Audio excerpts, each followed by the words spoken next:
Ahoj, tohle je podcast z dílny. Já jsem Soňa a i dnes se společně podíváme na cestu makerů od prvního nápadu po reálný produkt. A dnes se dozvíte, jak se běží maraton v botách, které jste si sami navrhli a vyrobili ve FabLabu, jak se dá obuv dělat udržitelně, lokálně a bez továren a proč by budoucnost módy mohla nebo měla být open source. Naším hostem je totiž designér obuvy, výzkumník, maratonec a zakladatel projektu Open Footwear Juraj Šuška. Juraj, ahoj, vítej. Ahoj, jsem nesmírně rád, že jsme tu spolu. Já jsem moc ráda, že jsi tady. Ty se botám věnuješ přes 20 let z pozice výzkumníka, designéra i testra, co se týče běžecké obuvy. Mě zajímá, kde začala tvá cesta k obuvnickému řemeslu. Ako na množstvo otázok, aj na túto mám strašne veľa odpovedí. Tentokrát použijem tu, že je to zdedené povolanie. Moji rodičia sa venovali dizajnu a výrobe obuvy a nejak som tak v tom vyrastal a ostal. Že keď bola otázka strednej školy, čo to bude, nejak bez... Asi nebol záujem hľadať niečo iné, tak to bola obuvnická škola. Ale potom zakrátko to bolo, že viem, že toto chcem robiť. A pamatuješ si na vůbec první boty, který jsi vyrobil sám? Úplne prvé, ktoré si pamätám, boli pravdepodobne boty, v ktorých som cestoval. Že keď som mal, ja neviem, asi 18 rokov, som cestoval po svete, stopoval, ako taký klasický ten hitchhiking na západ. Tak to bolo v mojich botách. A potom som začal robiť boty pre kamarátov, pre ľudí okolo mňa. Prý jsi udělal boty pro celou hospodu. Jo. Řekneš mi o tom víc? To bol asi jeden z tých momentov, kedy som si uvedomil, že to má zmysel. Mohol som mať možno 20 rokov, sedeli sme v hospode a niečo padlo pod stôl, či to bol zapalovač alebo niečo, to si fakt nepamätám, ale pozerám, jak som sa zohol pod tú ťažkú drevenú tmavú lavicu, tak vlastne celý stôl som obul a to bol zaujímavý pocit, že napriek tomu, že som to vyrábal a že som to robil pre kamošov, s ktorými sme vlastne trávili čas, to bolo také jedno také prezretie, že sedelo tam možno 10-12 ľudí a všetci mali proste baganže odo mňa. Jedni boli červené, modré, zelené, s lepkami, s anglickou vlajkou a proste kdo si čo vypýtal, to tam dostal. Já jsem se a tě právě chtěla zeptat, spokojní. co to byly za boty, které si vyráběl? Ale Dr. Martens, čiže v podstate také pre metal punk society, že proste ten dovoz vtedy ešte úplne nefungoval, alebo to bolo príliš drahé, tak proste sme sa snažili nejak tak vyrábať niečo autentické, podobné. Čiže predstav si masívnu baganžu, niekedy s oceľovou špicou, niekedy bez. A proste najdôležitejšie tam bola tá dekorácia, že vždycky vlastne sme sa s tými ľuďmi bavili, a jaké by si to chcel. Že to je custom vlastně. Total. To na tom byla ta největší hodnota. Total custom a tomu customu sa vlastne venujem doteraz a ten baví a má zmysel, že je to taký tá protiváha tej globalizácie a tej mass production, že ti prichádzajú kontajner za kontajnerom v jednej farbe, v jednom tvare. A oproti tomu je ten custom, kde sa bavíš s tým zákazníkom, s tým spotrebiteľom a on ti povie presne, čo potrebuje. Ale i k tomu se dostaneme, protože vím, že open source teď pro tvůj život a tvoji kariéru hraje zásadní roli. Ale ty si prošel prací pro velké globální značky. Pracoval si, možná nám řekni, pro koho všeho si pracoval, takový výčet tvých zaměstnavatelů. Tam, kde som väčšiu časť kariéry som pracoval pre pracovnú a bezpečnostnú obuv. Takže to boli tie produkty, to boli proste policajti, požiarníci, stavebné firmy, medika a podobne. Takže práca všeho druhu.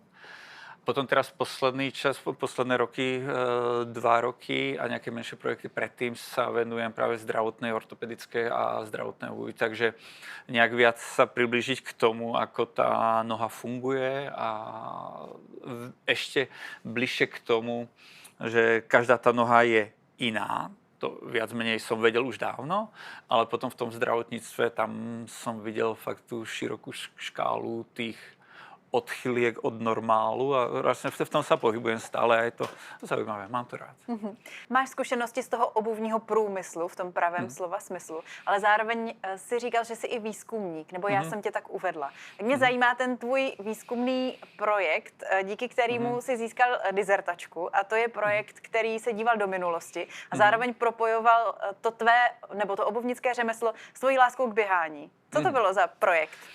Ten projekt som pomenoval Shoeist a kladol si za cieľ primárne výskumný a teoretický projekt, ktorý chcel zmapovať vývoj dizajnu obuvy v socialistickom Československu. Lebo ja, keď som vlastne prišiel do Zlína na univerzitu, z okna univerzity som videl celý ten areál a mal som nejak povedomie o tých značkách a vedel som, že proste nejaký Gottwaldov a že niečo a niečo. Dýchla na tebe obuvnická tradice Zlína. Hej, a vedel som o značke Botas, ZDA partizánske a Svít a proste.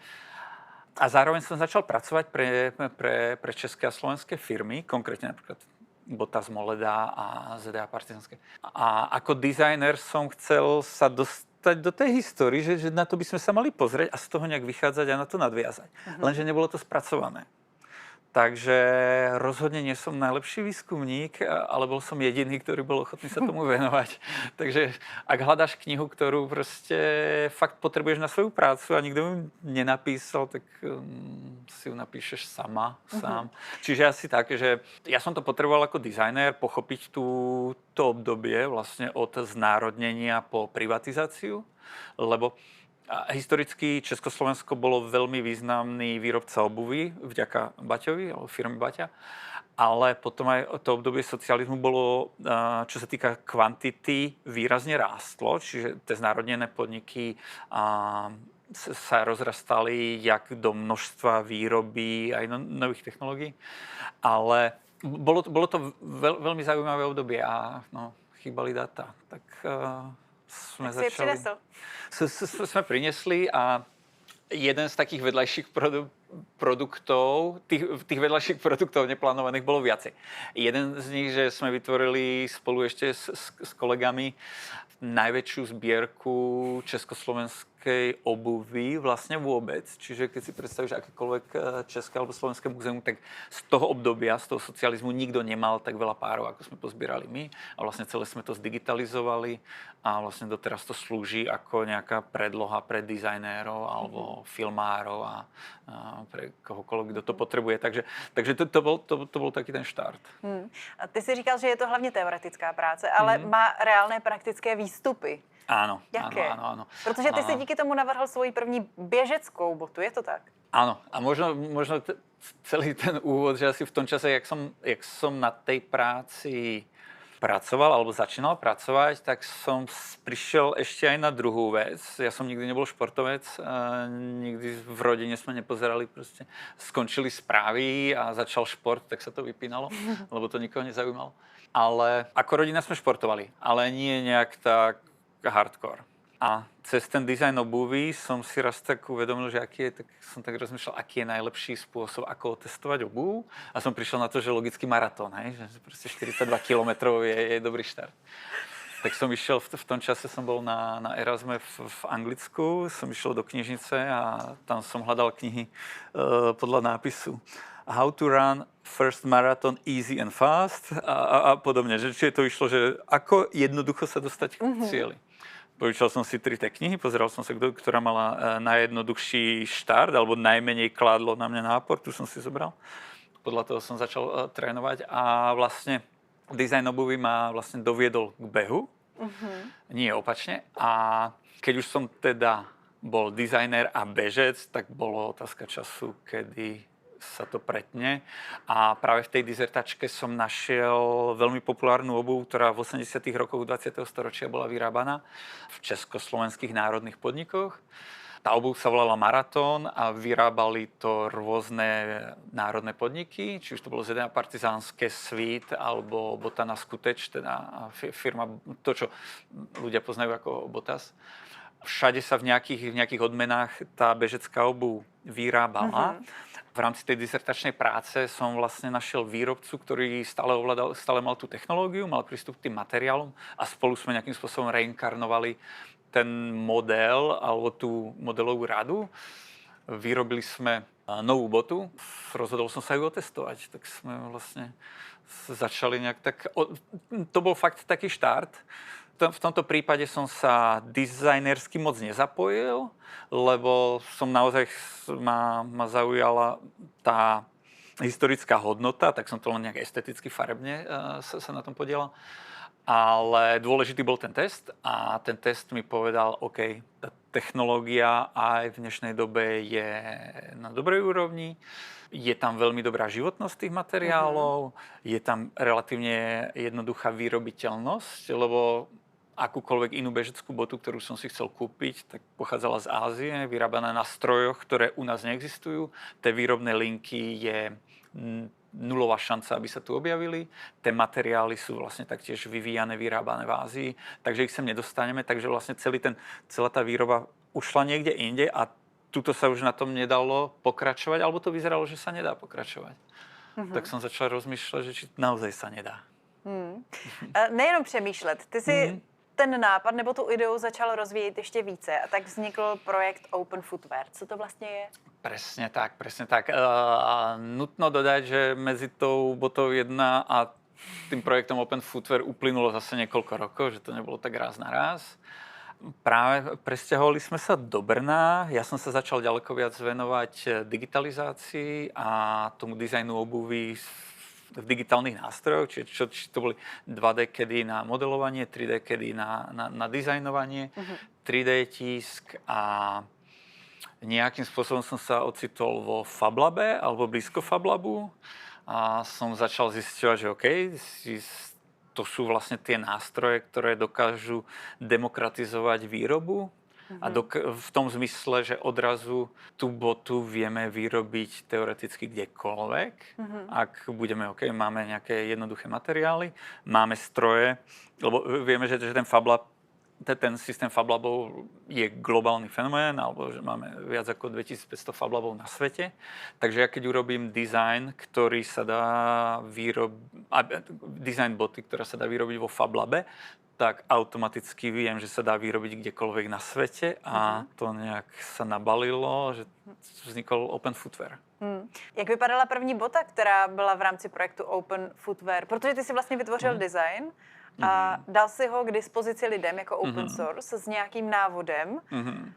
A nebo víš co, pojďme si to ukázat možná trošku více v praxi, jak to vlastně vznikne, nebo jak si můžu udělat vlastní botu ve FabLabu? Proces, hej? Alebo... Možná úplně od začátku, co k tomu budu potřebovat? Dobre, nadšenie a čas. Nadšení mám čas, ne, ale zvládnem to i tak. OK, môžeme sa na to mrknúť. Takže ty by si mala záujem si vyrobiť niečo takéhoto, predpokladám. No musíš mi říct, co to je, já nevím, co to je. Toto je vlastne, je to už také vetromošľahané, toto je prvý model Open Footwearu, ktorý bol reálne použitý na závodoch. Takže predtým boli nejaké iné prototypy, ale tento naozaj išiel na Larnaca Half Marathon na Kypre. V ňom som odbežal tých 21 kilometrov. To ma presvedčilo o tom, že dizajn je správny, nejaké úpravy tam ďalej prebiehali, nejaké modifikácie. To, jak to vyzerá zašpinené, vlastne to je len počas času, tam boli nejaké úpravy. Tú botu vlastne celé to strihové riešenie je publikované pod open source licenciou Creative Commons. To znamená, že ty alebo kdokoľvek iný môže ísť na naše webové stránky, tam si stiahne kompletnú výrobnú dokumentáciu. Podľa tej výrobnej dokumentácii si začne vyrábať ten výrobok a that's it.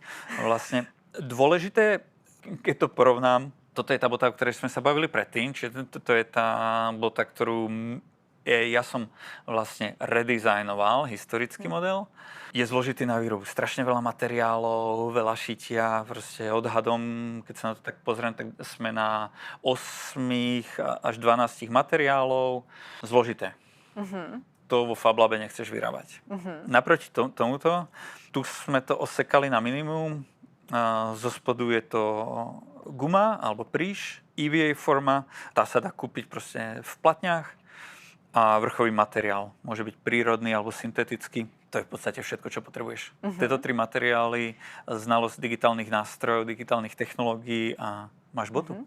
Pojďme se ještě více rozebrat ten postup, protože ty tady máš vlastně ty materiály už nějak předpřipravené. Takže tohle je ta syntetická kůže, kterou používáme na ten svršek boty. Ano. Ta data na to se vyřezává na laserové řezačce.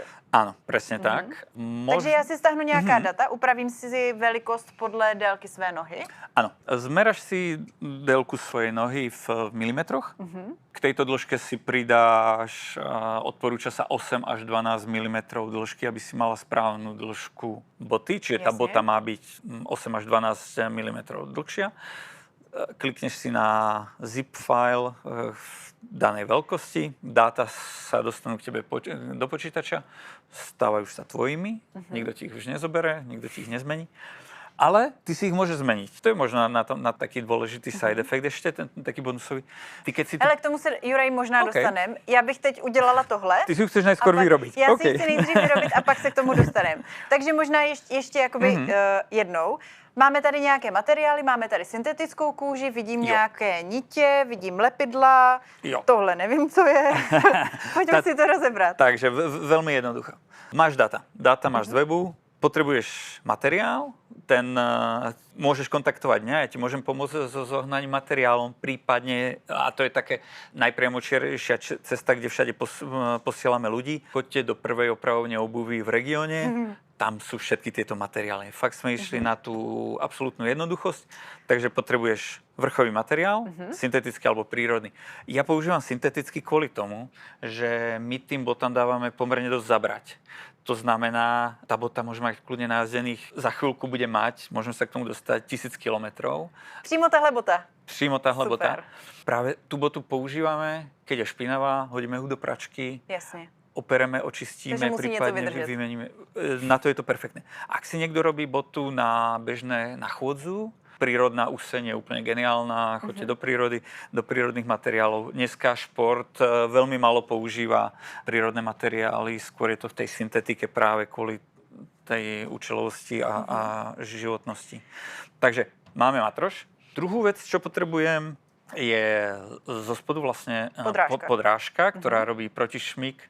Podľa tých dát vystrihnem, chytím bežne dostupné lepidlo, zlepím tieto vrstvy dokopy, mám spodek. Vrchné diely sú zošívané tým, že vlastne celá tá konštrukcia má presný počet dier, takže vlastne šijem ktoré už sú také vyříznuté, takže to nemusím řešiť. To ten dizajn celé poskytuje. Takže potrebujem ihlu a niť. Z diery do diery celé ušijem, prišijem jazyk, zošijem zadnú časť a v závere to zošijem všetko dokopy. A tým vlastne získavam hotovú botu. Či už jednu alebo druhú. Oni sú to vlastne technicky, technologicky, je to veľmi podobné. Jediný rozdiel je, že pri tej bežeckej je tam ešte vložený, vlepený ten EVA materiál, ktorý má za účel tlmiť nárazy a tým zvyšovať komfort. Dôležité na beh. A tohle je klasická barefoot bota na běžné nošení, která tohle nepotřebuje. Presne tak. Takže tam se tomu vyhneme. Presne tak. A pak si to můžeme ještě dozdobit. Tohle koukám, že je taky vyřezaná folie na vinyl cutteru, takže taky ve Fablabu. Musíme. Obrandovat. Ako na jednej strane sa tvárime, že estetika je nebezpečná a nemali by sme prikladať taký veľký dôraz. Mali by sme, nikto nechceme chodiť v škaredých veciach, chceme, aby sme nejak vyzerali, aby sme boli zladení. A to je tiež vlastne sila toho open sourceu, že ak ty ako užívateľ máš možnosť a slobodu ten produkt si upravovať, tak ty dneska si tú botu urobíš, dáš si tam proste nápisy, brandy vo farbách, aké ich dneska cítiš. Ten produkt používaš a po nejakom čase to, čo ti prišlo ako super nápad, že proste tá farba alebo niečo, farebná kombinácia, že to je to najlepšie. Prejde deň, 2 týždeň a si povieš, už to nefílujú. Presne. Tak proste ty sa len vrátiš do Fablabu. A si to narežeš na novo. Buď vymeníš ten jeden dielec, alebo to proste odstrániš a dáš nový. Ak sa budeme baviť o udržateľnosti, tak my produkty zahadzujeme buď kvôli tomu, že sa im skončí funkčná hodnota, alebo estetická. záleží, niekde prevažuje to alebo to, ale my v tomto prípade vieme kontrolovať obidve. Že ak nám končí estetická, tak si to updateneme esteticky, ak nám končí funkčná, tak sa zameriame na ten poškodený, najslabší článok tej zostavy, vymeníme a užíváme výrobok ďalej. Juraj, moc díky, že si nás alespoň tak ve stručnosti provedl tím, jak se v rámci Open Footwear projektu boty můžou vyrábět v dílně. Já bych to možná ještě trošku rozvedla, protože vnímám, že za tím vším je koncept svobodné výroby obuvy, který ty se snažíš prosazovat. A mě zajímá, co je vlastně zatím. Jaké hodnoty ty zatím vnímáš? Něco z toho už si naznačil, ale možná to pojďme klidně rozebrat více. Spomenul som to na začiatku, že vlastne konkrétne pri tej bežeckej obuvi, že je v Európe v podstate nevyrobiteľná. Vedel by som vymenovať značky, ktoré to robia v bežeckej obuvi, ale je ich fakt málo. A je to úplne proste malý segment. Ak dneska niekto behá, tak behá proste v bote, ktorá je vyrobená ďaleko, príde sem a je neopraviteľná. Keď ty ako užívateľ začneš behávať, vyskúšaš niekoľko produktov, ten jeden ti začne sedieť a si povieš, to je tá správna bota, v tej chcem behať. Tak si povieš, super. Ale tú botu zničíš a prídeš za pol roka, na druhú sezónu prídeš do obchodu a tá bota tam už není. Lebo výrobca sa rozhodol, že majú novší variant, ktorý ti už nemusí sedieť, nemusí vyhovať. Čiže toto je napríklad jedna z vecí. A potom sú proste, čiže mať tú kontrolu toho fittingu, že dá sa to urobiť na mieru.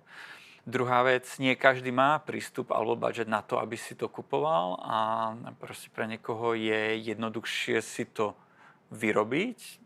Napríklad teraz bol fantastický event Fab 25, asi o tom je. Největší setkání zástupců Fab Labu z celého světa, který se konal po 7 letech v Evropě, konkrétně v Praze a Brně.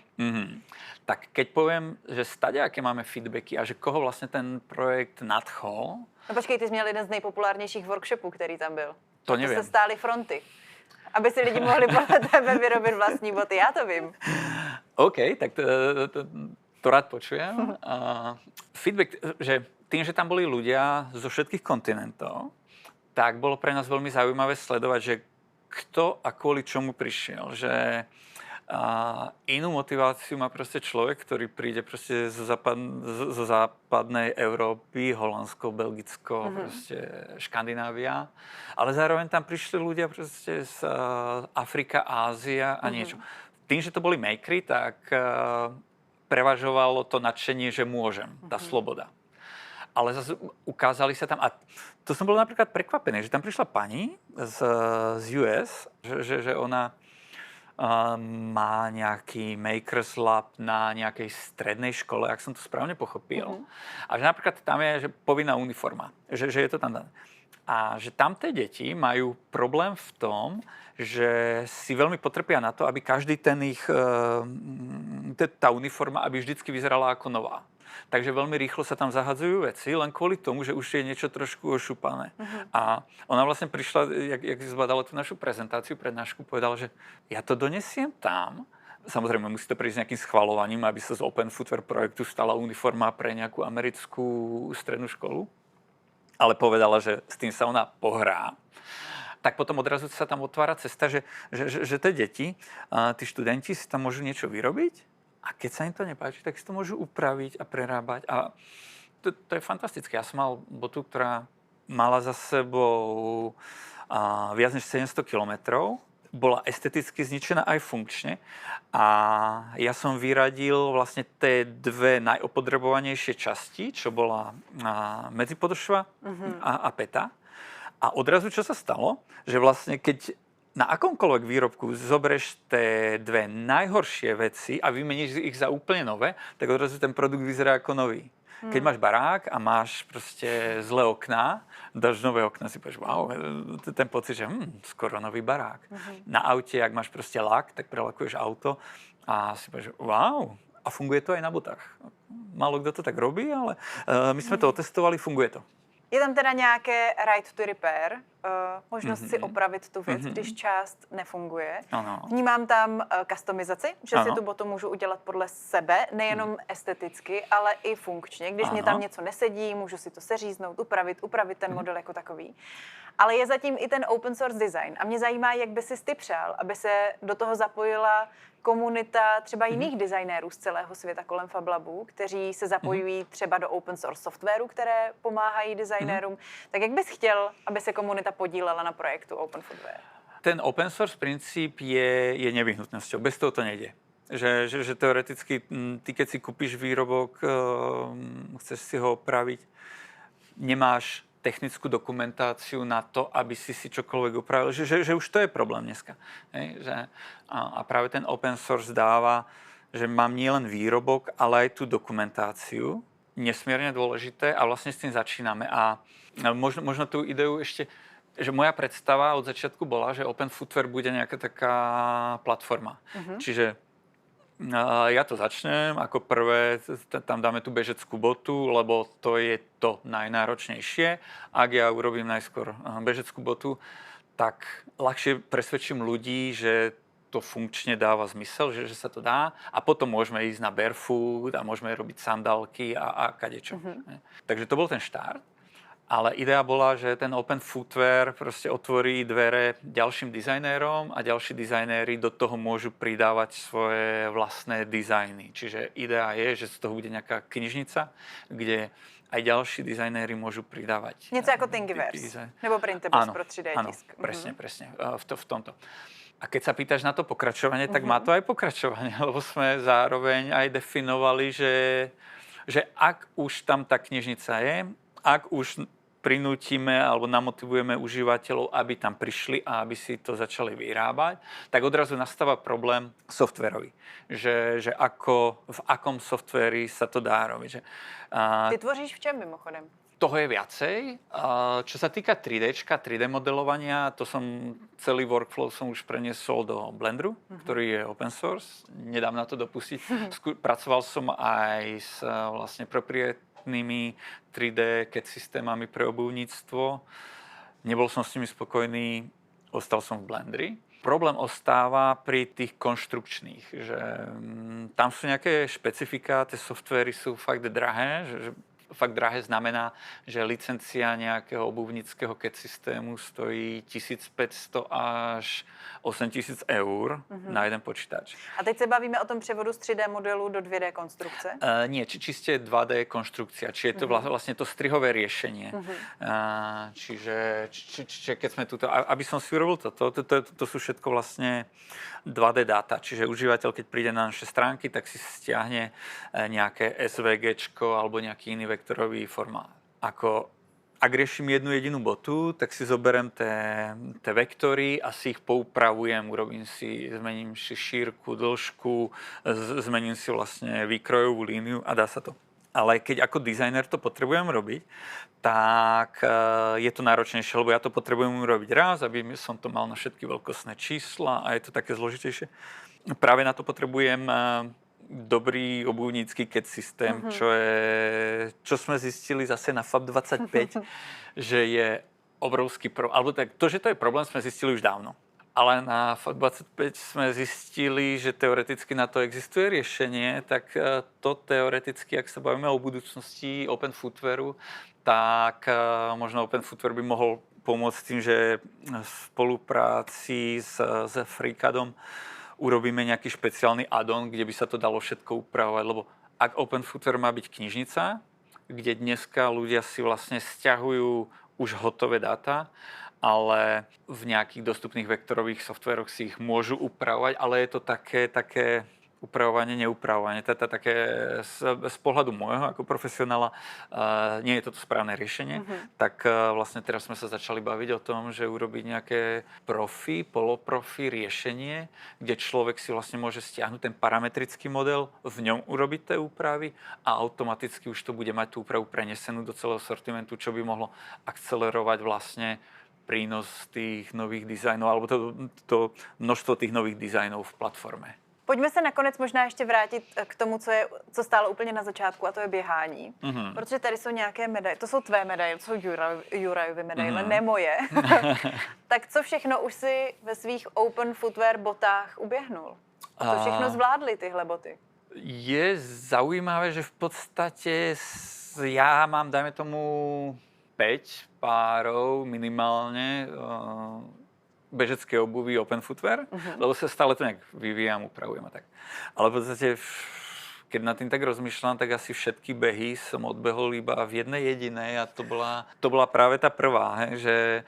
Takže áno, je to Jurajová noha, je to open footwear boty, ale v podstate sa bavíme o tej úplne jednej a prvej bote, ktorá so mnou chodí na všetky závody. A je to také, začína sa to stávať veľmi osobným, že si neviem predstaviť, že jedného dňa pôjdem proste na nejaký maratón bez týchto bot. A tým zároveň, samozrejme, je to trochu s nadsázkou, myslím, ale že chceme vlastne overiť ten aspekt tej udržateľnosti v tej životnosti. Lebo ja keď si kúpim bežeckú obuv na trhu v obchode, tak z mojej skúsenosti životnosť u mňa je približne 300 kilometrov. 300, 350, niekedy skôr. A proste na tej bote dôjde k nejakej chybe, niečo sa poškodí a diskvalifikuje tú botu v tom, aby sa ďalej používala ako bežecké. Stále môže s ňou ísť na záhradku a proste vieme aj, čo robíme s výbehovými produktami, ale veľmi často to končí v kontajneri. Takže ten open source riešenie práve ti dáva tú možnosť si to opravovať, predĺžovať ten život a tým pádom namiesto 300 kilometrov, ak táto bota proste tento rok, určite tento rok bude mať svoj 5. oficiálny štart, tak sa vlastne dostane cez 1000 kilometrov, čo je hodne dobrý. Jak sa hovorí v Brně. To je hodně dobrý. Tak Juraj, díky moc za rozhovor. Máme pro tebe ještě pár rychlých otázek v rámci rychlokvízu. Jsi připraven? Ne. Můžeme začít? Jo. Co byl tvůj první makerský projekt? Bota. Překvapivě. Kdo je podle tebe maker? Jak ho definuješ? Človek, čo má záujem vyrábať. V mojich očiach maker bola moja mama, ktorá nám šila oblečenie. Maker bol aj otec, ktorý nám proste vyrábal šarkany, proste draky. Proste chceš si to vyrobiť po svojom. Jaká je tvoje nejoblíbenější technologie nebo stroj? Asi lasercut. Kolik máš párů bot? Já Už myslím, že řekneš třeba 2. No, už som sa zlepšil. Viem, že pri dávnejšom ščítaní som výrazne prevyšoval zásoby mojej drahej manželky. Vyrovnávame sa. Dostal som sa pod 20. Kolik z toho je běžeckých? Polovica. Jaký je tvůj nejlepší čas, za který si uběhnul maraton? 3:45 približne. Super. A předpokládám, že ve vlastnoručně vyrobených botách. Unfortunately. No. Ne. Ne. V tom je to, že jak k maratonu a behu pristupujem veľmi amatérsky a proste veľmi slabo trénujem. Tak vlastne môj prvý maratón, čo som odbehol, tak bol najlepší čas, odvtedy sa to zhoršuje, ale vôbec mi to nevadí. Dárky pro své blízké kupuješ nebo vyrábíš? Aj. A všichni dostávají boty, ne? Ne, ale mám veľmi dôležitých 2 čakačov. To som si na seba ušiel. Boudu. To bola veselá príhoda z Makersphéru, kde som vlastne predstavoval ten projekt na javisku a publikum dostalo mikrofón. Mikrofón sa dostalo k mojej vtedy asi 7-ročnej dcery. Tati, a kdy nám udeláš boty? Takže sme si dali na to ruku, že počas týchto letných prázdnin vyrobíme boty, jak to doma voláme, bežecové boty pre dcery. Takže to je môj taký teraz najdôležitejší makerský projekt na toto leto. To má prioritu, to úplně chápu. Kdo je podle tebe největší maker všech dob? Nouze. Nouze je nejlepší maker všech dob. Ne, že keď si donútená, ľahko sklozneme ku konzumu, keď máme peniaze, nie sú zapchaté proste trajektové kanály, ktoré sa rýchlo dostávajú lacný tovar do Európy, tak proste málo z nás je motivovaný byť makerami, ale odrazu, keď sa proste niečo pokazí, tak odrazu prichádzajú makery. Viď COVID a viď proste každý průšvih na planéte proste a eskaluje makerstvo. Co nebo kdo tě inspiruje ve tvé práci? Veľmi ma nakoplo ten spomínaný Fab 25, vlastne ten záujem tých ľudí a to, že ten projekt dáva zmysel v globálnom meritku. A proste, jak sme sa bavili, či je to škola v US, alebo to je proste nejaký lab v Nigérii, alebo niekde, že proste, záujem. S jakým tvůrcem bys chtěl jít na kafe? S tebou.